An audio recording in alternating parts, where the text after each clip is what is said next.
ನಮಸ್ತೆ ಗೆಳೆಯರೆ, ನಾನು ನಿಮ್ಮ Satish Kumar and welcome back to the 100 days life changing course. ನಮಗೆ ನಮ್ಮ ಲೈಫಲ್ಲಿ ಟ್ರೈನ್ ಹೋದ ಮೇಲೆ ಟಿಕೆಟ್ ತೆಗೆದುಕೊಳ್ಳುವ ಕೆಟ್ಟ ಚಟವಿದೆ. ನಾವು ನಮ್ಮ ಲೈಫಲ್ಲಿ ಯಾವ ಕೆಲಸವನ್ನು ಯಾವ ಟೈಮಿಗೆ ಮಾಡಬೇಕೋ ಆವಾಗ ಅದನ್ನು ಮಾಡಲ್ಲ, ಯಾವ ಸಮಯಕ್ಕೆ ಏನನ್ನು ಕಲಿಬೇಕೋ ಆವಾಗ ಅದನ್ನು ಕಲಿಯಲ್ಲ. ನಮಗೆ ಯಾವಾಗಲೂ ಕೂಡ ಕೆಟ್ಟ ಮೇಲೇ ಬುದ್ಧಿ ಬರುತ್ತೆ.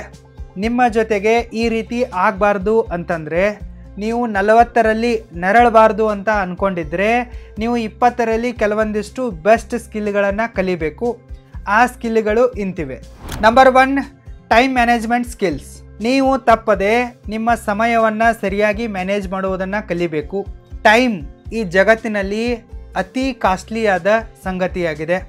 ಒಂದು ಸರ್ತಿ ನೀವು ಟೈಮನ್ನು ಕಳ್ಕೊಂಡ್ಬಿಟ್ರೆ ಮುಗೀತು. ಈ ಸಮಯ ಮತ್ತೆ ಮರಳಿ ಬರಲ್ಲ. ಈ ಸಮಯ ಯಾರಿಗಾಗಿಯೂ ಕೂಡ ಕಾಯಲ್ಲ.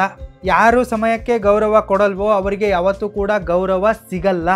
ಈ ಟೈಮ್ ಅನ್ನೋದು ನಿಮ್ಮ ಜೀವನದ ಪ್ರತಿಯೊಂದು ಆಸ್ಪೆಕ್ಟ್ನ ಮೇಲೂ ಕೂಡ ಪ್ರಭಾವವನ್ನು ಬೀರುತ್ತೆ. ನಿಮ್ಮ ಹೆಲ್ತ್ ಆಯಿತು, ವೆಲ್ತ್ ಆಯಿತು, ದುಡ್ಡು ಆಯಿತು, ರಿಲೇಷನ್ಶಿಪ್ಗಳಾದವು, ಸಕ್ಸಸ್ ಆಯಿತು, ಫೇಲ್ಯೂರ್ ಆಯಿತು, ಎಲ್ಲದರ ಮೇಲೂ ಕೂಡ ಈ ಟೈಮ್ ಅನ್ನೋದು ಪ್ರಭಾವ ಬೀರುತ್ತೆ.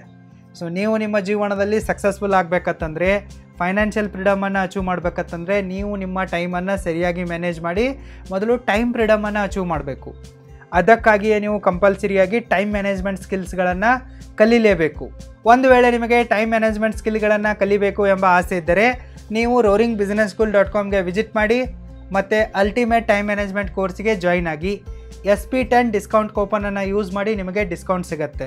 ಲಿಂಕ್ ಈ ವಿಡಿಯೋದ ಡಿಸ್ಕ್ರಿಪ್ಷನ್ ಬಾಕ್ಸಲ್ಲೂ ಕೂಡ ಇದೆ, ಚೆಕ್ಔಟ್ ಮಾಡಿ. ನಂಬರ್ 2, ಮನಿ ಮ್ಯಾನೇಜ್ಮೆಂಟ್ ಸ್ಕಿಲ್ಸ್.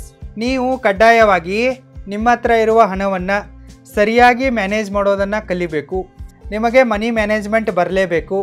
ನೀವು ನಿಮ್ಮ ಇನ್ಕಮ್ ಮತ್ತು ಎಕ್ಸ್ಪೆನ್ಸಸ್ಗಳನ್ನು ಹೇಗೆ ಮ್ಯಾನೇಜ್ ಮಾಡ್ತೀರಾ, ಇದರಲ್ಲಿ ನಿಮ್ಮ ನೀಡ್ಸ್ಗಳೇನು, ವಾಂಟ್ಸ್ಗಳೇನು, ಡಿಸೈರ್ಸ್ಗಳೇನು ಎಂಬುದನ್ನು ಹೇಗೆ ಅರ್ಥ ಮಾಡ್ಕೊತೀರಾ, ಇದು ಅರ್ಥ ಆದ ನಂತರ ಹೇಗೆ ನಿಮ್ಮ ಪ್ರಯಾರಿಟಿಗಳನ್ನು ಸೆಟ್ ಮಾಡ್ತೀರಾ ಅನ್ನೋದರ ಮೇಲೆ ನಿಮ್ಮ ಹತ್ರ ಎಷ್ಟು ದುಡ್ಡು ಉಳಿಯುತ್ತೆ ಅನ್ನೋದು ಡಿಸೈಡ್ ಆಗುತ್ತೆ. ಭಾಳಷ್ಟು ಜನ ಅಂತ ಇರ್ತಾರೆ, ಏನು ಮಾಡಲಿ ನನ್ನ ಹತ್ರ ದುಡ್ಡೇ ಉಳಿಯಲ್ಲ ಅಂಥೇಳಿ. ನಿಮ್ಮ ಹತ್ರ ಯಾಕೆ ದುಡ್ಡು ಉಳಿಯಲ್ಲಪ್ಪ ಅಂತಂದರೆ ನೀವು ಅದನ್ನು ಸರಿಯಾಗಿ ಮ್ಯಾನೇಜ್ ಮಾಡಲ್ಲ. ಅದಕ್ಕಾಗಿಯೇ ನಿಮ್ಮ ಹತ್ರ ದುಡ್ಡು ಉಳಿಯಲ್ಲ. ಸೊ ನೀವು ಶ್ರೀಮಂತರಾಗಬೇಕಂತಂದರೆ ಮನಿ ಮ್ಯಾನೇಜ್ಮೆಂಟನ್ನು ಕಲಿಲೇಬೇಕು. Number 3, budgeting skills. ನಿಮಗೆ ಬಜೆಟಿಂಗ್ ಬರಬೇಕು. ಹೇಗೆ ನಮ್ಮ ರಾಜ್ಯದ ಒಂದು ಬಜೆಟ್ ಇರುತ್ತೋ, ದೇಶದ ಒಂದು ಬಜೆಟ್ ಇರುತ್ತೋ, ಅದೇ ರೀತಿಯಾಗಿ ನೀವು ನಿಮಗಾಗಿ, ನಿಮ್ಮ ಲೈಫಿಗಾಗಿ ಒಂದು ಬಜೆಟನ್ನು ಮಂಡಿಸಲೇಬೇಕು.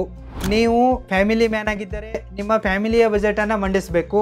ಬಜೆಟಿಂಗನ್ನು ನೀವು ಕಲಿಲೇಬೇಕು. ಬಜೆಟಿಂಗ್ ಅಂದರೆ ಏನಪ್ಪ ಅಂತಂದರೆ ನೀವು ನಿಮ್ಮ ಹಣವನ್ನು ಎಲ್ಲಿ ಮತ್ತು ಹೇಗೆ ಖರ್ಚು ಮಾಡ್ತೀರಾ, ಯಾವಾಗ ಖರ್ಚು ಮಾಡ್ತೀರಾ ಅನ್ನೋದಕ್ಕೆ ಒಂದು ಸಿಸ್ಟಮ್ಯಾಟಿಕ್ ಆದ ಪ್ಲ್ಯಾನನ್ನು ರೆಡಿ ಮಾಡೋದು. ಎಲ್ಲೂ ಕೂಡ ನಿಮ್ಮ ದುಡ್ಡು ಅನಾವಶ್ಯಕವಾಗಿ ವೇಸ್ಟ್ ಆಗಬಾರ್ದು, ಆ ರೀತಿಯಾಗಿ ಅದನ್ನು ಖರ್ಚು ಮಾಡೋದು. ನೀವು ಯಾಕೆ ಬಜೆಟಿಂಗನ್ನು ಕಲಿಬೇಕಪ್ಪ ಅಂತಂದರೆ ನಮ್ಮ ದೇಶದ ಬಜೆಟನ್ನು ಯಾರು ಮಂಡಿಸ್ತಾರಲ್ಲ ಅವರಿಗೆ ಬುದ್ಧಿ ಇಲ್ಲ. ಬುದ್ಧಿ ಇದ್ದರೂ ಕೂಡ ಅವರು ಅದರಲ್ಲಿ ಮಿಡಲ್ ಕ್ಲಾಸಿನವರ, ಬಡವರ ಹಿತಾಸಕ್ತಿಯನ್ನು ಕಾಯಲ್ಲ. ಯಾರು ಅವರ ಪಾರ್ಟಿಗೆ ಇಲೆಕ್ಷನ್ ಬಾಂಡ್ಗಳ ಮೂಲಕ ಫಂಡಿಂಗನ್ನು ಕೊಡ್ತಾರೋ, ಚಂದಾವನ್ನು ಕೊಡ್ತಾರೋ ಅವರ ಹಿತಾಸಕ್ತಿ ನೋಡ್ತಾರೆ ಹೊರತಾಗಿ ನಿಮ್ಮ ಹಿತಾಸಕ್ತಿ ನೋಡಲ್ಲ. ಸೊ ಇಂಥದ್ರಲ್ಲಿ ನೀವು ಬದುಕುಳಿಬೇಕಪ್ಪ ಅಂತಂದರೆ ಬಜೆಟಿಂಗನ್ನು ಕಲಿಲೇಬೇಕು. ನಂಬರ್ 4, ಮನಿ ಇನ್ವೆಸ್ಟ್ಮೆಂಟ್ ಸ್ಕಿಲ್ಸ್. ನೀವು ನಿಮ್ಮ ಹತ್ರ ಇರುವ ಹಣವನ್ನು ಹೇಗೆ ಇನ್ವೆಸ್ಟ್ ಮಾಡಿ ಅದನ್ನು ಡಬಲ್ ಮಾಡೋದು, ಟಿಬಲ್ ಮಾಡೋದು ಎಂಬುದನ್ನು ಕಲಿಲೇಬೇಕು. ಯಾವಾಗ ನೀವು ದುಡ್ಡಿಗಾಗಿ ದುಡಿಯೋದನ್ನು ನಿಲ್ಲಿಸಿ ದುಡ್ಡನ್ನು ದುಡಿಸೋಕೆ ಸ್ಟಾರ್ಟ್ ಮಾಡ್ತಿರಲ್ಲ ಆವಾಗ ಮಾತ್ರ ನೀವು ಶ್ರೀಮಂತರಾಗ್ತೀರಾ. ಆವಾಗ ಮಾತ್ರ ನೀವು ಫೈನಾನ್ಷಿಯಲ್ ಫ್ರೀಡಮನ್ನು ಅಚೀವ್ ಮಾಡ್ಬೋದು. ಬರೀ ಜೀವನ ಪೂರ್ತಿ ದುಡ್ಡು ಬೇಕಂತೇಳಿ ಹಿಂದೆ ಹೋದರೆ, ದುಡ್ಡಿಗಾಗಿ ದುಡಿದ್ರೆ ನಿಮ್ಮ ಹತ್ರ ದುಡ್ಡು ಬರೋದು ಇಲ್ಲ, ಉಳಿಯೋದು ಇಲ್ಲ. ನೀವು ನಿಜವಾಗಿಯೂ ಶ್ರೀಮಂತರಾಗಬೇಕಂತಂದರೆ ನಿಮ್ಮ ಹತ್ರ ಇರುವ ಹಣವನ್ನು ಗ್ರೋ ಮಾಡಬೇಕು. ಹಣವನ್ನು ಗ್ರೋ ಮಾಡೋಕ್ಕೆ ಇರುವ ಆಪ್ಷನ್ ಒಂದಿದೆ, ಅದೇ ಮನಿ ಇನ್ವೆಸ್ಟ್ಮೆಂಟು. ಸೊ ನೀವು ಸಣ್ಣ ವಯಸ್ಸಿನಲ್ಲಿ ಮನಿ ಇನ್ವೆಸ್ಟ್ಮೆಂಟನ್ನು ಕಲಿಬೇಕು. 40ರಲ್ಲಿ ರಿಟೈರ್ಡ್ ಆಗಬೇಕಂತಂದರೆ ನೀವು 20ರಲ್ಲಿ ಮನಿ ಇನ್ವೆಸ್ಟ್ಮೆಂಟನ್ನು ಕಲಿತು 25ರಲ್ಲಿ ಇನ್ವೆಸ್ಟ್ಮೆಂಟ್ ಜರ್ನಿಯನ್ನು ಆದರೂ ಸ್ಟಾರ್ಟ್ ಮಾಡಬೇಕು. ಆವಾಗಲೇ ನೀವು ಬೇಗನೆ ರಿಟೈರ್ಮೆಂಟ್ ಆಗ್ತೀರಾ. ಅದನ್ನು ಬಿಟ್ಟು 40ರಲ್ಲಿ ಹೋಗಿಬಿಟ್ಟು ನಾನು ರಿಟೈರ್ಡ್ ಆಗಿದ್ದರೆ ಚೆನ್ನಾಗಿರ್ತಿತ್ತು ಅಂತ ಅಂದ್ಕೊಂಡಿದ್ರೆ ಏನಾಗಲ್ಲ. ನರಳೋದು ಬಿಟ್ಟರೆ ಬೇರೆ ಯಾವುದೇ ಆಪ್ಷನ್ ಇರಲ್ಲ. ಅದಕ್ಕಾಗಿಯೇ 20ರಲ್ಲೇ ಮನಿ ಇನ್ವೆಸ್ಟ್ಮೆಂಟ್ ಸ್ಕಿಲ್ಲನ್ನು ನೀವು ಕಲಿಬೇಕು. Number 5, relationship management skills. ನೀವು ಈ ಸಂಬಂಧಗಳನ್ನು ಮ್ಯಾನೇಜ್ ಮಾಡೋದನ್ನು ಕಲಿಬೇಕು. ಇದು ತುಂಬಾ ಸೆನ್ಸಿಟಿವ್ ಸ್ಕಿಲ್ ಆಗಿದೆ. ಎಲ್ಲರಿಗೂ ಕೂಡ ಸಂಬಂಧಗಳನ್ನು ನಿಭಾಯಿಸೋಕೆ ಬರಲ್ಲ. ನಿಮ್ಮ ಸ್ನೇಹ, ಪ್ರೀತಿ, ಲೈಫ್ ಪಾರ್ಟ್ನರು, ಜೊತೆಗೆ ಫ್ಯಾಮಿಲಿ, ಪೇರೆಂಟ್ಸು, ಕಲೀಗ್ಸ್ಗಳು, ಬಾಸು, ಕಸ್ಟಮರ್ಸ್ಗಳು ಇವರೆಲ್ಲರನ್ನ ಕೂಡ ಸಂಭಾಳಿಸೋಕೆ, ಇವರ ಜೊತೆಗೆ ಒಳ್ಳೆಯ ಸಂಬಂಧವನ್ನು ಉಳಿಸಿ ಬೆಳೆಸೋಕೆ ನಿಮ್ಮ ಹತ್ರ ಸಾಮರ್ಥ್ಯ ಇರಬೇಕು. ಅಂದಾಗಲೇ ನೀವು ನಿಮ್ಮ ಲೈಫಲ್ಲಿ ಖುಷಿಯಾಗಿರ್ತೀರ ಮತ್ತು ಸಕ್ಸಸ್ಫುಲ್ ಆಗಿರ್ತೀರ. ಬಹಳಷ್ಟು ಜನರಿಗೆ ಸಂಬಂಧಗಳನ್ನು ಮ್ಯಾನೇಜ್ ಮಾಡೋಕ್ಕೆ ಬರಲ್ಲ, ಅದಕ್ಕಾಗಿ ಅವರು ಏಕಾಂಗಿಗಳಾಗ್ತಾರೆ, ಲೂಸರ್ಗಳಾಗ್ತಾರೆ. ನಿಮಗೆ ಹೊಸ ಸ್ನೇಹಿತರನ್ನು ಮಾಡಿಕೊಳ್ಳುವ ಕಲೆ ಕರಗತವಾಗಿರಬೇಕು ಮತ್ತು ಇರೋ ಸ್ನೇಹಿತರನ್ನು ಲೈಫ್ ಲಾಂಗ್ ಕಂಟಿನ್ಯೂ ಮಾಡಿಕೊಂಡು ಮೇಂಟೈನ್ ಮಾಡಿಕೊಂಡು ಹೋಗುವಷ್ಟು ಸಾಮರ್ಥ್ಯನೂ ಇರಬೇಕು. ನಿಮಗೆ ನಿಮ್ಮ ಪೇರೆಂಟ್ಸ್ಗಳ ಆಸೆಯನ್ನು ಈಡೇರಿಸುವುದರ ಜೊತೆಗೆ ನಿಮ್ಮ ಲೈಫ್ ಪಾರ್ಟ್ನರ್ನ ಕನಸುಗಳನ್ನು ಈಡೇರಿಸಿಬಿಟ್ಟು ನಿಮ್ಮ ಫ್ಯಾಮಿಲಿಯನ್ನು ಕೂಡ ಚೆನ್ನಾಗಿ ಖುಷಿಯಾಗಿ ಇಟ್ಟುಕೊಳ್ಳುವ ಕಲೆ ಬರಲೇಬೇಕು. ಯಾರಿಗೆ ರಿಲೇಷನ್ಶಿಪ್ ಮ್ಯಾನೇಜ್ಮೆಂಟ್ ಸ್ಕಿಲ್ಗಳು ಇರ್ತಾವಲ್ಲ ಅವರು ತಮ್ಮ ಲೈಫಲ್ಲಿ ಸಿಕ್ಕಾಪಟ್ಟೆ ಖುಷಿಯಾಗಿರ್ತಾರೆ ಮತ್ತು ಅವ್ರಿಗೆ ಏನು ಬೇಕೋ ಅವರಿಗೆ ಈಸಿಯಾಗಿ ಸಿಗತ್ತೆ. ಸೊ ಅದಕ್ಕಾಗಿ ನೀವು ಈ ಸ್ಕಿಲ್ಗಳನ್ನು ಕಲೀಲೇಬೇಕು. Number 6, decision making skills. ಯಾರು ತಮ್ಮ ಲೈಫಲ್ಲಿ ಸರಿಯಾದ ಟೈಮಿಗೆ ಸರಿಯಾದ ಡಿಸಿಷನ್ಗಳನ್ನು ತೆಗೆದುಕೊಳ್ತಾರೋ ಅವರು ಮಾತ್ರ ಸಕ್ಸಸ್ಫುಲ್ ಆಗ್ತಾರೆ. ಯಾರು ಟ್ರೈನ್ ಹೋದ ಮೇಲೆ ಡಿಸಿಷನ್ಗಳನ್ನ ತೆಗೆದುಕೊಳ್ತಾರಲ್ಲ ಅವರು ಹಾಗೆ ಲೂಸರ್ಗಳಾಗೇ ಇರ್ತಾರೆ. ಅಪಾರ್ಚುನಿಟಿಗಳನ್ನು ತಮ್ಮ ಕೈಯಿಂದಲೇ ಕೈ ಚೆಲ್ಲಿಬಿಡ್ತಾರೆ, ಜೀವನ ಪೂರ್ತಿ ಕೊರಗ್ತಾ ಕೂಡ್ತಾರೆ.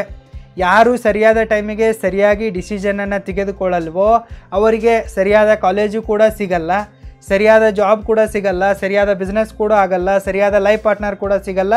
ಅವರ ಜೀವನದಲ್ಲಿ ಯಾವುದೂ ಕೂಡ ಸರಿಯಾಗಲ್ಲ, ಎಲ್ಲವೂ ಕೂಡ ಅಸ್ತವ್ಯಸ್ತ ಆಗುತ್ತೆ. ಅದಕ್ಕಾಗಿ ನೀವು ಸರಿಯಾದ ಟೈಮಿಗೆ ಸರಿಯಾದ ಡಿಸಿಷನ್ಗಳನ್ನು ತೆಗೆದುಕೊಳ್ಳೋದನ್ನು ಕಲಿಬೇಕು. ನಿಮ್ಮಲ್ಲಿ ಡಿಸಿಷನ್ ಮೇಕಿಂಗ್ ಸ್ಕಿಲ್ಗಳು ಇರಲೇಬೇಕು, ಅವುಗಳನ್ನು ಬೆಳೆಸಿಕೊಳ್ಳಿ. Number 7, tax saving skills. ನಮ್ಮ ಭಾರತದಲ್ಲಿ ಸಿಕ್ಕಾಪಟ್ಟೆ ಹೆವಿ ಟ್ಯಾಕ್ಸ್ ಇದೆ. ನಮ್ಮ ದೇಶದಲ್ಲಿ ಅಮೇರಿಕಾದ ಥರ ಟ್ಯಾಕ್ಸನ್ನು ಚಾರ್ಜ್ ಮಾಡ್ತಾರೆ ಮತ್ತು ಸೌಲಭ್ಯಗಳನ್ನು ಕೊಡುವಾಗ ಪಾಕಿಸ್ತಾನಗಿಂತಲೂ ಖರಾಬಾಗಿರುವ ಫೆಸಿಲಿಟಿಗಳನ್ನು ಕೊಡ್ತಾರೆ. ಟ್ಯಾಕ್ಸ್ ಜಾಸ್ತಿ ಕಟ್ಟಬೇಕಾಗತ್ತೆ, ಇದರ ದುಃಖ ಇಲ್ಲ ನನಗೆ. ಆದರೆ ನಾನು ಕಟ್ಟಿರುವಷ್ಟರ ಮಟ್ಟಿಗೆ ನನಗೆ ವಾಪಸ್ ಏನೂ ಸಿಗಲ್ಲ.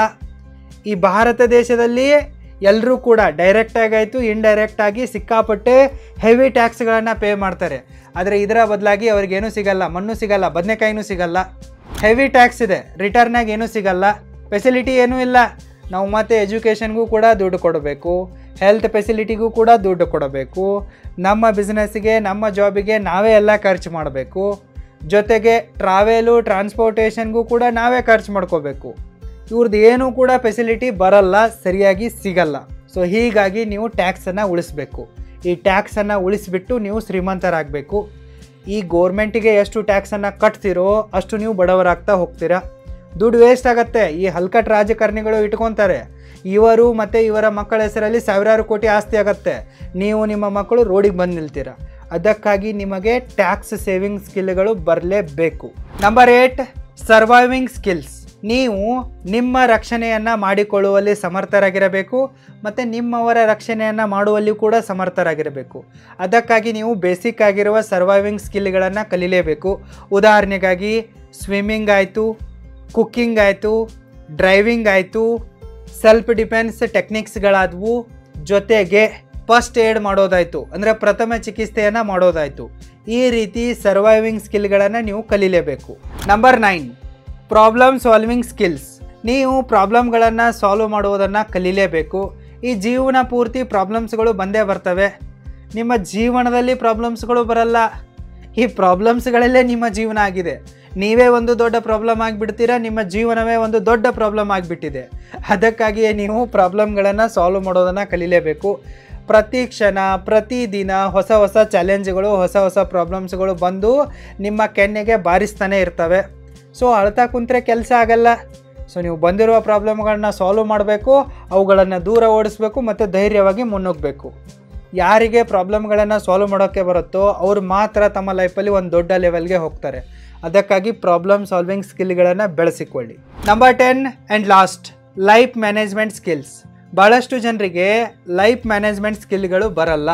ಅದಕ್ಕಾಗಿ ಅವರು ಎಲ್ಲದರಲ್ಲೂ ಕೂಡ ಒದ್ದಾಡ್ತಾ ಇದ್ದಾರೆ, ನರಳ್ತಾ ಇದ್ದಾರೆ. ಅವರು ತಮ್ಮ ಹೆಲ್ತನ್ನು, ವೆಲ್ತನ್ನು, ರಿಲೇಷನ್ಶಿಪ್ಗಳನ್ನು, ಫ್ಯಾಮಿಲಿಯನ್ನು, ಪರ್ಸ್ನಲ್ ಲೈಫನ್ನು, ಪ್ರೊಫೆಷ್ನಲ್ ಲೈಫನ್ನು ಮ್ಯಾನೇಜ್ ಮಾಡುವಲ್ಲಿ ಫೇಲ್ ಆಗಿದ್ದಾರೆ.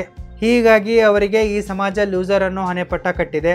ಅವರಿಗೆ ತಮ್ಮ ಲೈಫನ್ನು ಸರಿಯಾಗಿ ಮ್ಯಾನೇಜ್ ಮಾಡ್ಕೊಳ್ಳೋಕ್ಕೆ ಬರ್ತಾ ಇಲ್ಲ. ಅದಕ್ಕಾಗಿ ಅವರಿಗೆ ಅನ್ವಾಂಟೆಡ್ ಆಗಿರುವ ಪ್ರಾಬ್ಲಮ್ಸ್ಗಳು ಬರ್ತಾ ಇವೆ. ದುಡ್ಡು ಬರ್ತಾ ಇಲ್ಲ, ದುಡ್ಡು ಬಂದರೂ ಕೂಡ ಉಳಿತಾ ಇಲ್ಲ. ಸಂಬಂಧಗಳು ಸಿಗ್ತಾ ಇಲ್ಲ, ಸಿಂಗಲ್ ಆಗಿದ್ದಾರೆ. ಸೊ ಈ ರೀತಿಯಾಗಿ ಸಿಕ್ಕಾಪಟ್ಟೆ ಪ್ರಾಬ್ಲಮ್ಸ್ಗಳನ್ನು ಭಾಳಷ್ಟು ಜನ ಫೇಸ್ ಮಾಡ್ತಾ ಇದ್ದಾರೆ. ಏಕಂತಂದರೆ ಅವರಿಗೆ ಅವರ ಲೈಫನ್ನು ಮ್ಯಾನೇಜ್ ಮಾಡೋಕ್ಕೆ ಬರಲ್ಲ. ಸೊ ನಿಮ್ಮೊಂದಿಗೆ ಹೀಗೆ ಆಗಬಾರ್ದಪ್ಪ ಅಂತಂದರೆ ನೀವು ಕಂಪಲ್ಸರಿಯಾಗಿ ಲೈಫ್ ಮ್ಯಾನೇಜ್ಮೆಂಟ್ ಸ್ಕಿಲ್ಗಳನ್ನು ಕಲೀಲೇಬೇಕು. ಅಂದರೆ ನಿಮ್ಮ ಹೆಲ್ತ್, ವೆಲ್ತ್, ರಿಲೇಷನ್ಶಿಪ್ಗಳನ್ನು, ಪರ್ಸ್ನಲ್ ಲೈಫನ್ನು, ಪ್ರೊಫೆಷ್ನಲ್ ಲೈಫನ್ನು ಮ್ಯಾನೇಜ್ ಮಾಡೋದನ್ನು ಕಲಿಬೇಕು. ಈ ರೀತಿಯಾಗಿ ನೀವು 10 ಇಂಪಾರ್ಟೆಂಟ್ ಆಗಿರುವ ಸ್ಕಿಲ್ಗಳನ್ನು ಕಡ್ಡಾಯವಾಗಿ ಕಲೀಲೇಬೇಕು. ನಿಮ್ಮ ತಲೆಯಲ್ಲಿ ಒಂದು ಡೌಟ್ ಬಂದಿರುತ್ತೆ, ಈ ಎಲ್ಲ ಸ್ಕಿಲ್ಗಳನ್ನು ಕಲಿಯೋದು ಎಲ್ಲಿ ಮತ್ತು ಹೇಗೆ ಅಂಥೇಳಿ. ಡೋಂಟ್ ವರಿ, ಇದಕ್ಕೂ ಕೂಡ ಸೊಲ್ಯೂಷನ್ ಇದೆ. ನೀವು ನನ್ನ ಚಾನಲ್ಗೆ ವಿಸಿಟ್ ಮಾಡಿ, ಪ್ಲೇಲಿಸ್ಟ್ ಸೆಕ್ಷನ್ಗೆ ಹೋಗಿ ಅಲ್ಲಿ 100 ಡೇಸ್ ಲೈಫ್ ಚೇಂಜಿಂಗ್ ಕೋರ್ಸ್ ಅನ್ನೋ ಒಂದು ಪ್ಲೇಲಿಸ್ಟನ್ನು ನೋಡಿ ನೀವು ಈ 100 ಡೇಸಲ್ಲಿ ಎಲ್ಲ ಸ್ಕಿಲ್ಗಳನ್ನು ಕಲಿಬೋದು. ಕಲೀರಿ. All the very best. Thank you so much.